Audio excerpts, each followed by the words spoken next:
I am Arturo Barriquet Las Cañas, a retired policeman of the Davao City Police Office, Philippines. I am the author of this sworn statement. Walang nagtuturo sa akin, walang nagtatakot sa akin. It is my own free will. I am now affixing my signature this day, October 8, 2020.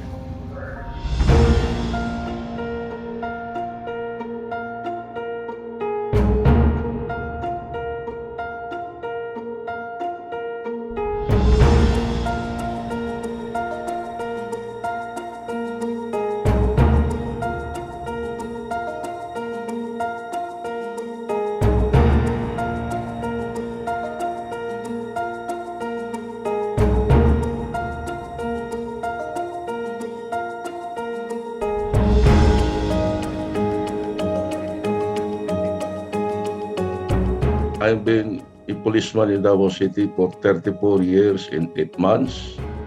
I was one of the original members of the Duterte Death Squad. It was not yet known as the Davao Death Squad. It was way back in 1988-89.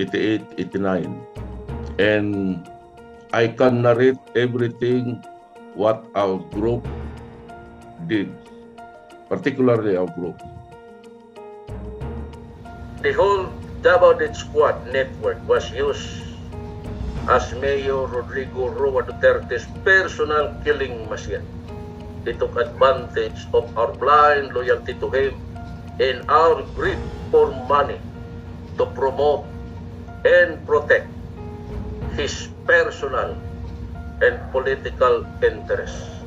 All of our targets were killed based solely on the intel information and orders given by Mayor Rodrigo Roa Duterte himself, or through his evil lieutenants like Sonny Benaventura and Mr. Christopher Bongo.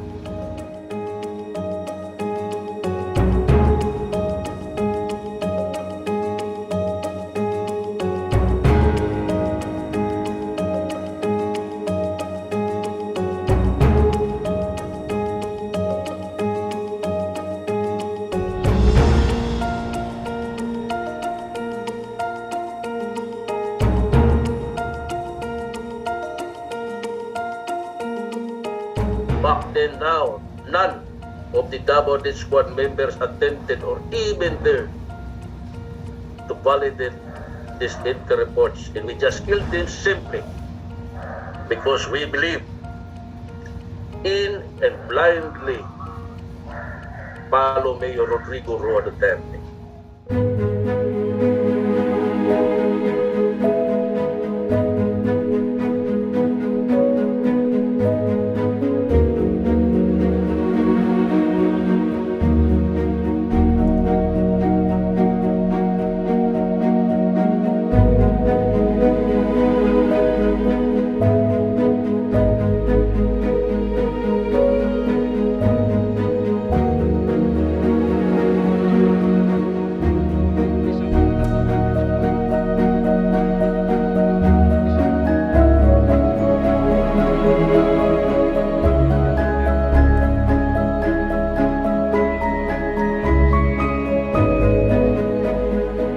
Apat kami. Tinawagan na ni Sunny si SPO4 Ben Laod, yung may-ari ng Laod Quarry. Kasi sabi ko kay Sunny, kung dalhin natin ito sa Samal Island, makikita ang iba nito at saka napakalaking trabaho. At saka gabi na. New Year ngayon. So, mas mabuti siguro doon na ito sa Laod Quarry, pumayag si Mayor. Then, pinababa namin lahat. Lahat ito naka-packing tape ang mata. Tapos, nakatali ng tie wire ang kamay at saka ang paa.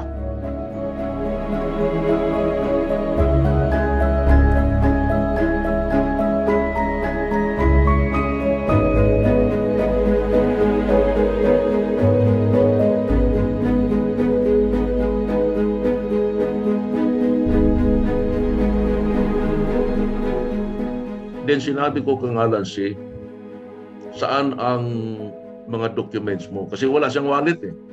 Ngayon, tinanong ko siya ngayon, tanungin mo yung mga kasamahan mo, siyempre sa language nila. Tinanong ngayon ni Alan C. In Chinese, tinanong niya, din sumagot yung mga babae.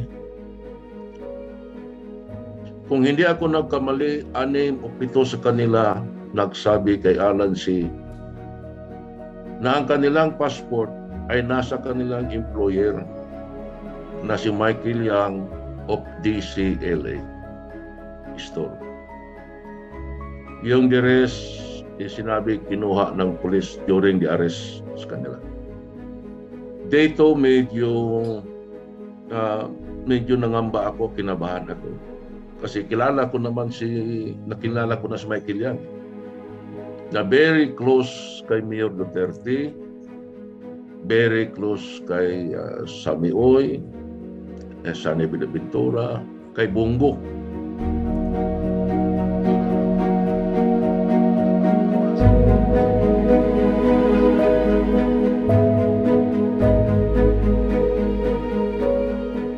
Kaya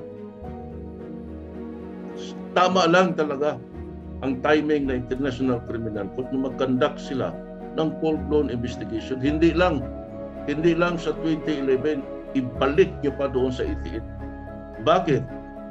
Ang daming mga mass graves sa Davao City. Hindi lang mass graves ng grupo namin. Mass graves ng grupo namin, Laot Quarry. Mandog, Barangay Mandog, mass grave. Yung Samaa, mass grave. At saka yung dagat pa ginawang mass grave.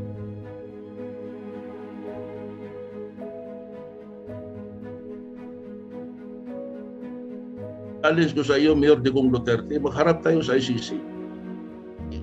Ang yabang-yabang mo. Ang sabi mo, magaling ka na prosecutor. O ako, 4-year law lang ako.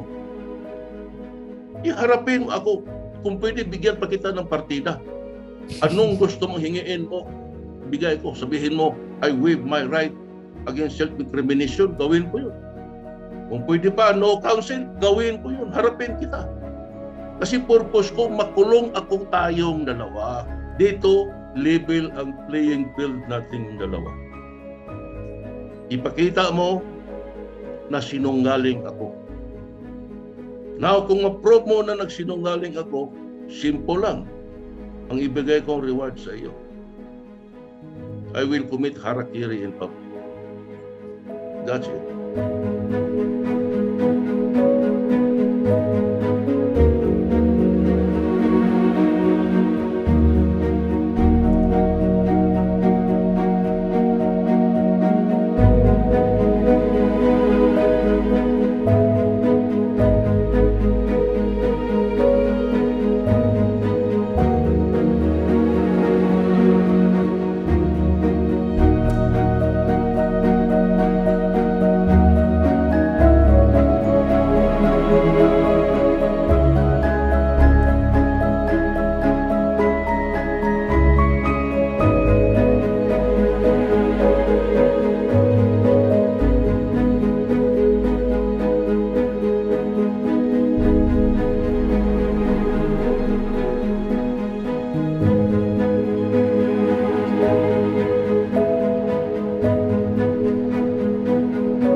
I know that this apology and this complete revelation of the evil deeds and crimes of Mayor Rodrigo Roa Duterte are not enough to ease the pain of the families of the victims we have killed.